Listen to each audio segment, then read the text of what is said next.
Bienvenidos al Mundo desde el Sur. Soy Luis Francisco Blandón. Estados Unidos sigue siendo motivo permanente de análisis debido a la guerra arancelaria desatada por Donald Trump y sus repercusiones en todo el mundo. Los mercados financieros de Asia y Europa se desplomaron dramáticamente este lunes, días después de la implementación de la batería de aranceles de Donald Trump contra socios y rivales, que conllevó, como recordamos, a la inestabilidad de los mercados al final de la semana pasada y que todavía continúan en números rojos. Pero antes de el análisis, recordarle a través de nuestras redes sociales, a lo largo del día hemos sondeado la opinión de nuestros usuarios sobre nuestro tema. Algunos de ustedes ya quizás han participado respondiendo la pregunta que le hemos hecho al respecto, pero igualmente la tenemos acá en pantalla con el código QR para que usted pueda participar con otra arista importante también de Estados Unidos. Donald Trump desafía a la justicia de ese país y desacredita a magistrados que intentan frenar su polémica política de deportaciones masivas. ¿En qué se traduce las acciones de la Casa Blanca? Ruptura del orden constitucional, Estados Unidos camino a la autocracia, Trump moldea a la justicia bajo sus propios términos o hace lo mismo con el derecho internacional. Son las opciones para que usted pueda participar. Más adelante revisamos y asociamos todas las respuestas en el Mundo desde el Sur, hablando precisamente también de ese tema, nuestra segunda arista durante el programa. Como decía, vamos al análisis. Me acompaña Pablo Dávalos, economista, director del Foro de Economía Alternativa y Heterodoxa y profesor universitario. Nos acompaña desde Quito. Muchísimas gracias, Pablo, por tu tiempo. Bienvenido. Muchísimas gracias por la gentil invitación. Un saludo y a través tuyo a todas las personas que nos siguen por este espacio. Gracias a ti también. Tercera jornada en rojo, Pablo. Las operaciones en las bolsas asiáticas pues anticipaban otra jornada de desplome. Cae Wall Street, números rojos en Europa. ¿Cuál es la fotografía en esta tercera jornada? Mira, las corporaciones internacionales se habían acostumbrado a un ambiente de liberalización, habían construido sus modelos de negocios a partir de la, si tú quieres, globalización de la economía, en donde la OMC vigilaba justamente que no se impongan aranceles y que se garantice el libre comercio. Cuando viene el presidente Donald Trump e impone una serie de aranceles bajo condiciones totalmente opuestas al discurso de la globalización, es todo el proceso de globalización el que empieza a provocar ruido. Y ante eso, muchas empresas en las bolsas de valores, como hemos visto estos últimos días, empiezan a tener números rojos. ¿Por qué? Porque tienen que adaptar sus modelos de negocios, tienen que adaptar sus expectativas, tienen que construir su rentabilidad en un contexto diferente. Pero va a ser muy difícil que se adapten tan rápidamente en un contexto tan cambiante. Entonces estamos, si tú quieres, en un proceso de transición muy fuerte al interior del capitalismo. Ahora vamos a ver algunos datos, Pablo, si me permites, sobre esta guerra arancelaria del presidente de Estados Unidos, Donald Trump, en contra de países del mundo, que ha profundizado, como decíamos, la caída en principales bolsas de valores. En Europa, los índices abrieron en caída libre, mientras que en Asia las bolsas registraron sus peores cifras en años. Según los medios, esto se debe, como ya habíamos comentado anteriormente, al temor sembrado por esta guerra arancelaria que podría ocasionar una recesión económica a gran escala. Tokio se desplomó 7.8%, Sydney 4.2% como parte de las bolsas más importantes del mundo. Y del otro lado, la bolsa de Nueva York, el Standard & Poor's, registró una caída de un 4.4%. En consecuencia, los economistas advierten que las posibilidades de una recesión en los Estados Unidos pasó de un 35% a un 45%. Son los datos que vemos a propósito de toda esta situación. Y hasta ahora no existe, Pablo, un catalizador, ¿no?, que revierta la situación. El equipo de Trump no se está echando atrás y dice que varios países le llaman a negociar, mientras que por otro lado está la crítica contra Washington por utilizar las dificultades del mercado internacional como palanca para precisamente hacer la negociación. ¿Cómo observas el comportamiento de la administración de Donald Trump con todo este tema? Donald Trump no va a dar marcha atrás. Y al no dar marcha atrás pone al mundo en un escenario relativamente nuevo. Es un escenario en donde el discurso de la globalización, el discurso del libre comercio, esta vez ya no tiene, si tú quieres, todo el entorno, todas las garantías que tenía hasta antes de la llegada de Trump al poder. ¿Qué es lo que tenemos? Tenemos una guerra comercial y tenemos un conjunto de corporaciones, sobre todo que han desarrollado cadenas logísticas, mercados, productos, etcétera, pero sustentados en la liberalización de la economía. Entonces tú tienes empresas que decidieron invertir en China, pero que ahora sus exportaciones a Estados Unidos van a sufrir de aranceles. ¿Qué significa eso? Que esas empresas van a tener que revertir ese proceso de delocalización y volver a colocarse en Estados Unidos. Y esa es la intención de Donald Trump, es generar un escenario en donde muchísimas empresas no tengan otra opción que volver a reinvertir en Estados Unidos. La cuestión es si Estados Unidos tiene tiempo para eso, si las empresas pueden volver a relocalizarse en Estados Unidos y volver a producir, lo cual es muy difícil habida cuenta de la integración de las cadenas logísticas internacionales, sí, muy difícil habida cuenta de la integración de los mercados financieros. Entonces, todo indica que la apuesta de Trump es una apuesta perdida y que va a provocar un ambiente de recesión y con inflación. Te quería preguntar, ¿estás de acuerdo con ese incremento de algunos analistas sobre la posible recesión en un 45-46%? Sí, porque eso es, si tú quieres, el contexto, este momento que se expresan en las bolsas de valores. Recuerda que detrás de cada corporación y en las bolsas de valores hay analistas que justamente tratan de identificar los procesos de la economía al mediano y a largo plazo para construir expectativas de valorización bursátil. Y todos los analistas coinciden en señalar que las políticas arancelarias de Trump, si tú quieres, generan un entorno muy desfavorable para las corporaciones, un entorno muy desfavorable para los inversores, lo que hace que el ambiente de incertidumbre se traduzca justamente en un ambiente de recesión. El indicador de recesión que en este momento se maneja en Estados Unidos es cauto, es prudente, pero puede ser mayor incluso de lo que se está planteando, ¿no? Habida cuenta de la radicalidad con la cual el presidente Trump ha impuesto esta política arancelaria al mundo. Decías una palabra clave en todo esto, que es la incertidumbre que está generando, y en medio de todo este efecto también el boomerang que pudiese enfrentar Estados Unidos causado por esta guerra arancelaria declarada por Trump. Bueno, hablabas de China también, el gobierno de ese país desarrolla un plan para diversificar su comercio. Vamos a ver algunos datos.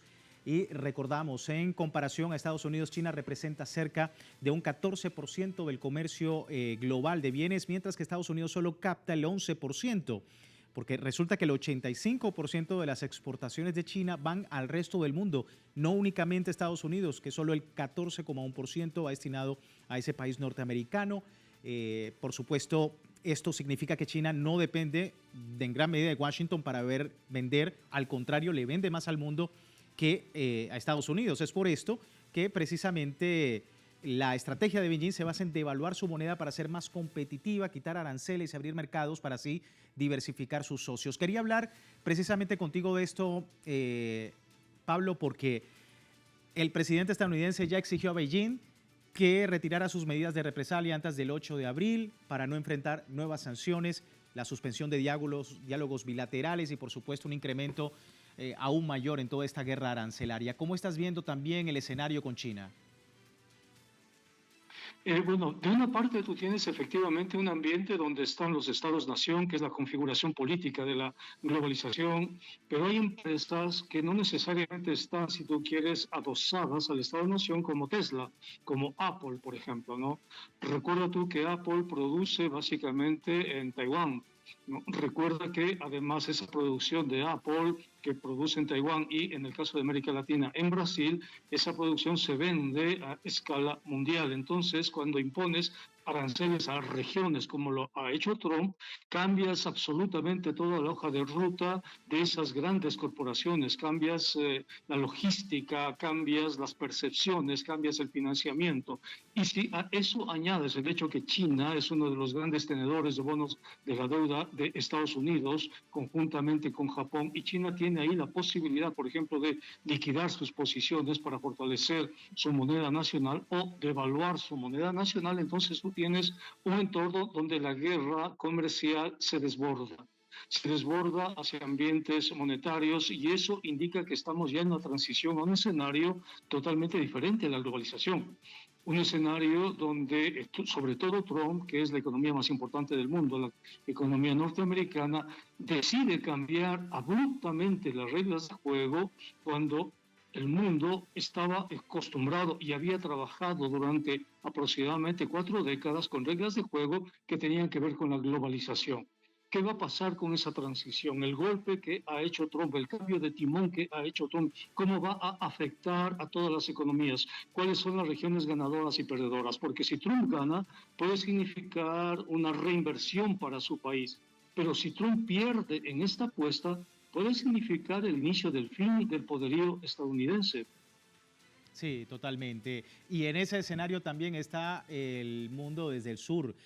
Pablo, el grupo BRICS, el sur-sur, con todo este escenario, ¿cómo estás viendo la posibilidad de que el grupo BRICS pueda hacer frente a toda esta acción? Ahí tú tienes la posibilidad de que el país con mayores niveles de industrialización del mundo es China. China y la India, que conforman conjuntamente con Brasil y Rusia el grupo BRICS, y han empezado a dar pasos importantes. Por ejemplo, salieron del sistema SWIFT de compensación de pagos. Recuerda que en las conversaciones con Putin, Donald Trump le pidió a Putin que los bancos rusos regresen al sistema SWIFT, ¿no? Porque el momento en que se genera un mecanismo alternativo de compensación en los pagos mundiales, se generan nuevas áreas comerciales. Fíjate tú la unidad que ha propuesto China con Corea del Sur y con Japón, ¿no? Que son países rivales y disputan la hegemonía en el este asiático. Pero esos países están respondiendo precisamente a Estados Unidos. Fíjate la posición de Europa con respecto a Estados Unidos, es decir, ese mundo multipolar que emerge una vez que Estados Unidos pierde sus posiciones hegemónicas. La única alternativa sólida que tiene ese mundo que está emergiendo son los BRICS, porque ahí están los países industrialmente más potentes del planeta en este momento, ¿no? Que son China, India, Brasil y Rusia. Totalmente, y que dan cuenta precisamente de eso que tú comentabas, de cómo se está reconfigurando, ¿no? De alguna manera, pues todo este escenario internacional. Por último, quería, Pablo, comentarte sobre pues esa unión trilateral entre China, Corea del Sur y Japón, que efectivamente dio que hablar la semana pasada con una cumbre de sus cancilleres hablando de las posibilidades y de abrir nuevos mercados. ¿Cómo estás viendo también ese escenario? Mira, eso es inédito, porque recuerda tú la disputa que existe entre Corea del Sur y Japón. Son países que tienen disputas históricas y son países que no tienen precisamente una relación amistosa importante, pero que han tenido que sobrellevar, si tú quieres, esas animadversiones de tipo histórico y que en este momento empiezan a construir una confluencia como respuesta justamente a las decisiones de Donald Trump.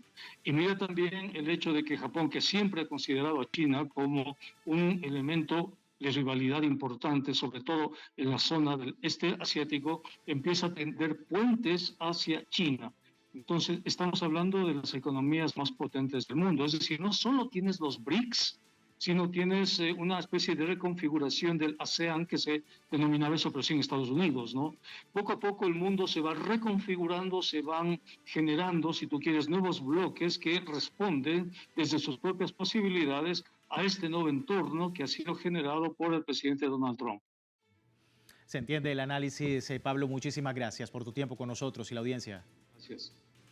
Hasta pronto. Ahí teníamos a nuestro invitado hablando pues del tema, Pablo Dávalos, economista, director de Foro de Economía Alternativa y Heterodoxa, profesor universitario desde Quito, Ecuador, con toda esta situación en Estados Unidos y el resto del mundo. Despedimos así nuestra primera parte del programa. Les recuerdo, aún tiene tiempo de participar en la encuesta que hemos publicado en redes sociales. Aquí tiene el código QR. Al final de la emisión analizamos los resultados. Por lo pronto, breve pausa. Ya continuamos analizando el mundo desde el sur. Ya regresamos.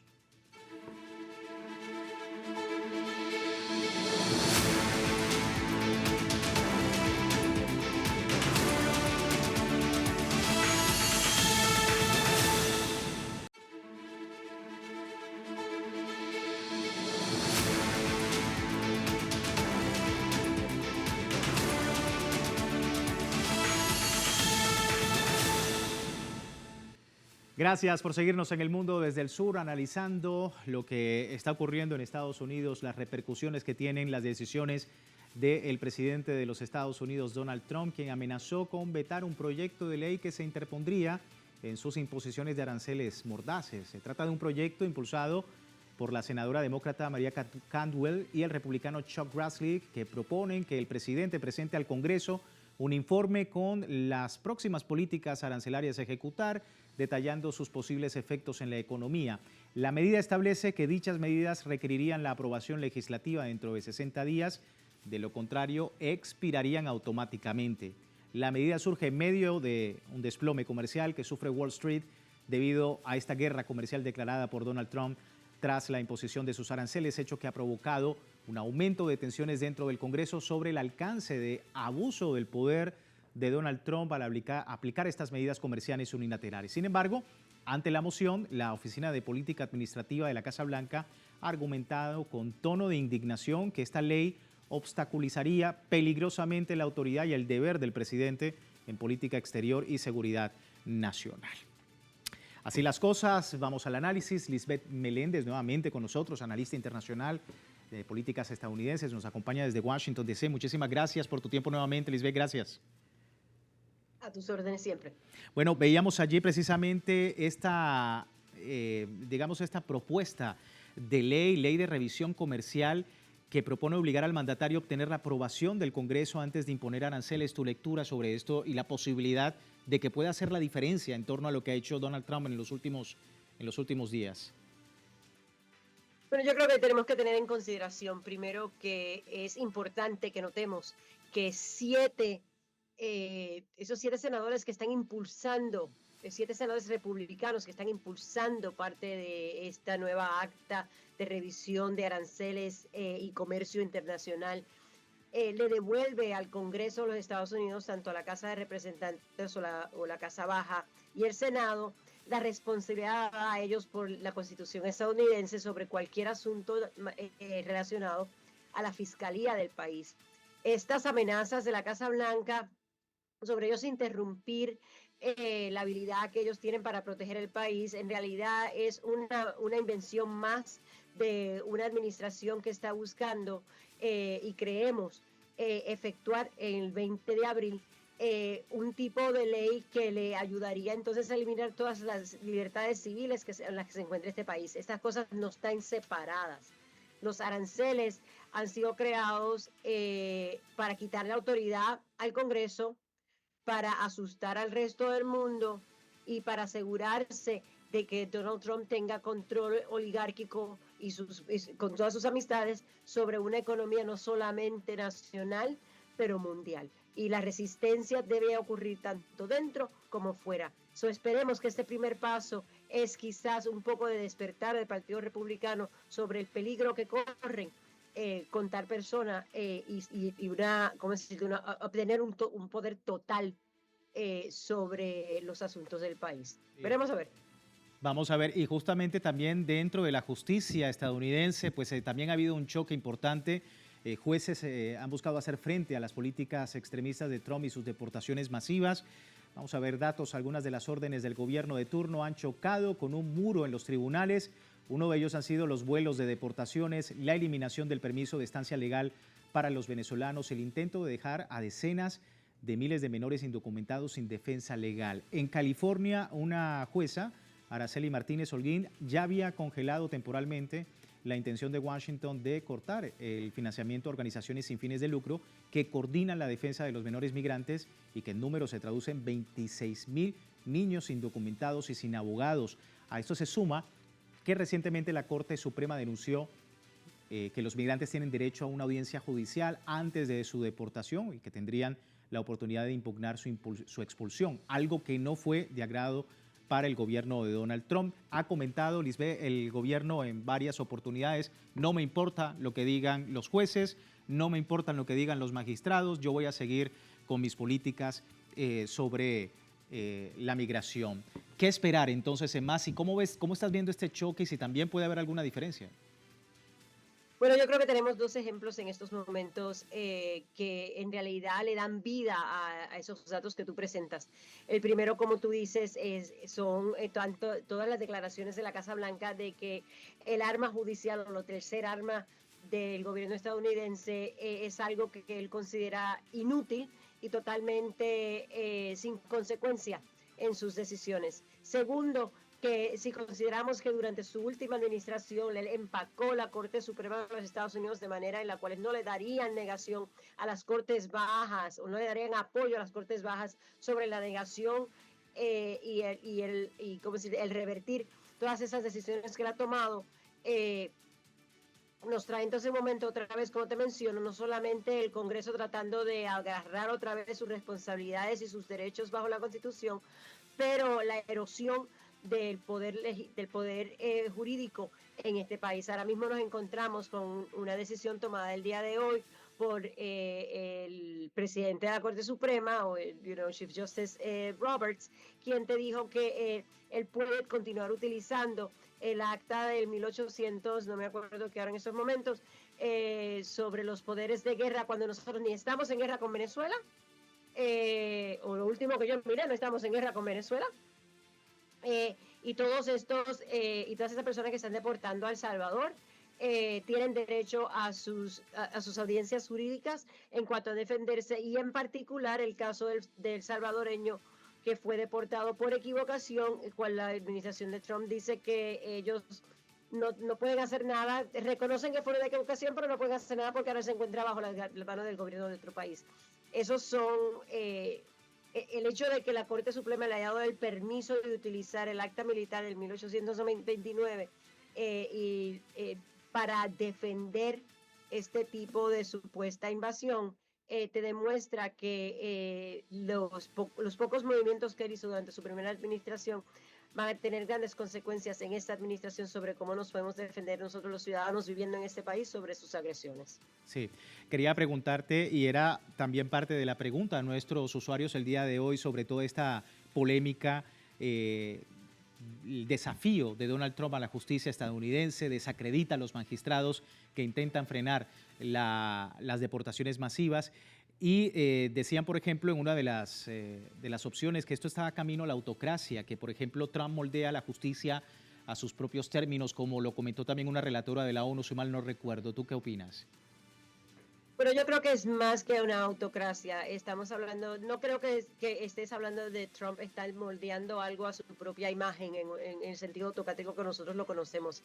Estamos hablando de una persona cuyo ego es tan frágil que depende en las alabanzas de otros. Y entonces empresarios, tales como Elon Musk y otros, quienes constantemente alaban su persona, mientras dándole información sobre lo que ellos necesitan para mantener la oligarquía en los Estados Unidos, te dice que una tecnocracia para la venta mundial de aquellos billonarios quienes puedan lograr forrarle los bolsillos y el ego a Donald Trump es un peligro más grande que Donald Trump mismo. En realidad, Donald Trump puso los Estados Unidos a venta durante las elecciones del 2024. Varios billonarios los han comprado. Algunos, tendrán, ¿cómo decirte? Le dará pena, quizás se arrepientan de su compra. Otros continuarán agrandizando esta pequeña fragilidad de este hombre patético, mientras ellos se encuentran en un espacio para agrandizar sus fortunas al costo y en las espaldas del sur global, así como las personas de este país quienes fueron que votaron sin en realidad analizar las consecuencias de sus acciones.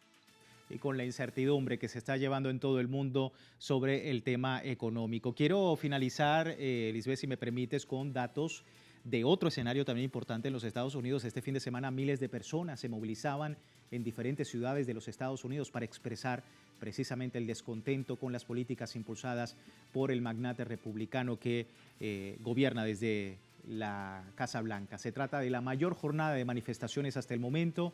Manos Afuera se llama, organizada en más de 1.200 localidades de los 50 estados por más de 150 grupos y organizaciones en Estados Unidos. Los críticos expresaron su objeción a las políticas y planteamientos de la actual administración, que incluía la reducción del gobierno federal, la economía, la inmigración y los derechos humanos.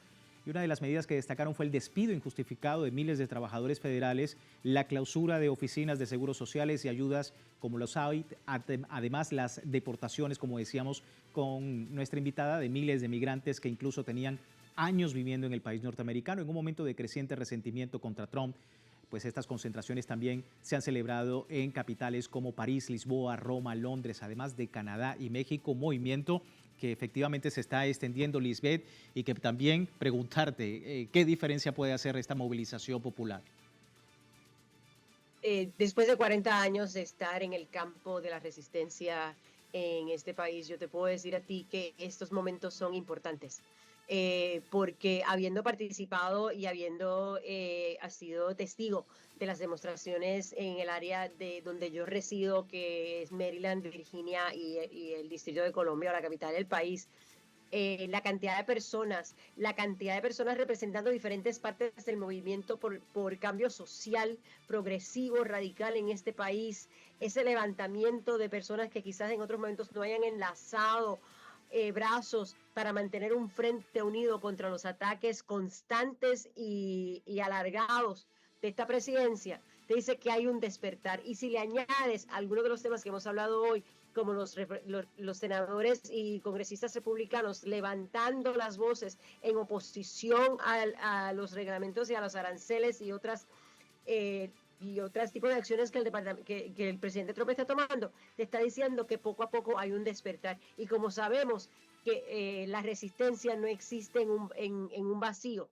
y ese vacío se está llenando con personas que han despertado entendiendo que es tiempo de dejar de estar sentados al frente de sus computadoras, es tiempo de levantarse, es tiempo de caminar, es tiempo de pelear, es tiempo de demostrar y enseñar su oposición a este tipo de cosas. Porque mientras, siempre y cuando estemos en silencio, no podemos sobrevivir este tipo de ataque constante en el cual nos encontramos en estos momentos. Y un silencio que incluso se puede convertir en algo cómplice en toda esta situación, por supuesto. Lisbeth, muchísimas gracias por tu tiempo, gracias por poder hacernos entender un poco lo que está ocurriendo, gracias por tu tiempo con la audiencia latinoamericana. Gracias a ustedes. Lisbeth Meléndez, analista internacional desde los Estados Unidos, hablando pues de todo este escenario, la pugna de poderes en los Estados Unidos y estos aranceles de Donald Trump que siguen impactando de manera negativa en la economía internacional y los mercados internacionales. Pero antes de terminar con nuestro programa, revisamos los resultados de la encuesta que habíamos compartido en el principio. Donald Trump desafía a la justicia de Estados Unidos, desacredita magistrados que intentan frenar su polémica política de deportaciones masivas. ¿En qué se traduce las acciones de la Casa Blanca? Bueno, aquí tenemos la respuesta. Un 56% dice ruptura del orden constitucional. 17% dice Estados Unidos camino a la autocracia. 13% dice Trump moldea la justicia en sus propios términos. Y solo un 14% dice que hace lo mismo con el derecho internacional. Ahí la respuesta a todos ustedes. Muchísimas gracias por participar. Por lo pronto finalizamos y les recuerdo, como siempre, www.telesurtv.net con nuestra señal en tiempo real desde cualquier parte del mundo, también a través de Telegram, el servicio informativo de Telesur, la pregunta que hemos compartido con ustedes a lo largo del día y viendo siempre este mundo con una perspectiva desde el sur. Soy Luis Francisco Blandón, gracias por seguirnos.